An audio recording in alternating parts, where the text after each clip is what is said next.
Asia কাপে নিজেদের যাত্রা শেষ হলেও এখনও দেশে আসেনি বাংলাদেশ দল। দুবাইয়ের মাঠে আরও এক সিরিজ খেলবে টাইগাররা। সেখানে টি-20 সিরিজে বাংলাদেশের প্রতিপক্ষ আফগানিস্তান। ইনজুরির কারণে সিরিজে নেই নিয়মিত অধিনায়ক লিটন দাস। সব মিলিয়ে লিটনের অনুপস্থিতিতে আফগান সিরিজের দলে কে আসবেন, কাদের নিয়ে গঠিত হবে স্কোয়াড, তা নিয়ে বিস্তারিত থাকছে প্রতিবেদনে। 25 সেপ্টেম্বর এশিয়া কাপ মিশন শেষ হলো বাংলাদেশ দলের। ফাইনালে না ওঠার জন্য আসর শেষ হবার 4 দিন আগে এশিয়া কাপ যাত্রা শেষ টাইগারদের।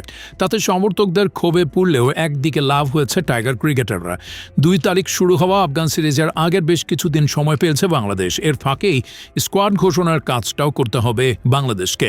যেহেতু নতুন করে স্কোয়াডে যাবে বা আসবে না, তাই আগের স্কোয়াড থেকে 2-1 জনের পরিবর্তন আসার সম্ভাবনাই বেশি। তবে আবশ্যিকভাবে আসবে লিটন দাসের জায়গায় পরিবর্তন। ইনজুরির কারণে ছিটকে গেছেন লিটন, তার জায়গায় আসবেন বর্তমানে ছন্দে থাকা ব্যাটার সৌম্য সরকার।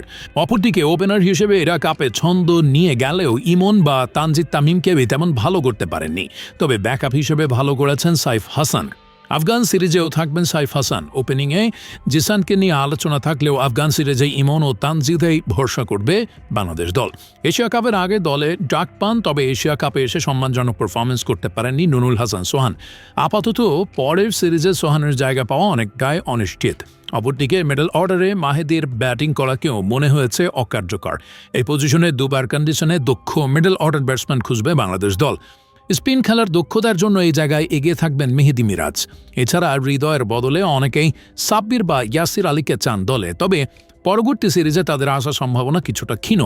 ফিনিশার হিসেবে জাকের ও শামীম দুও শুনছেন, তবে এই মুহূর্তে তাদেরকে ছাড়া কারোর ওপর ভরসা করার সুযোগ নেই বাংলাদেশ দলের।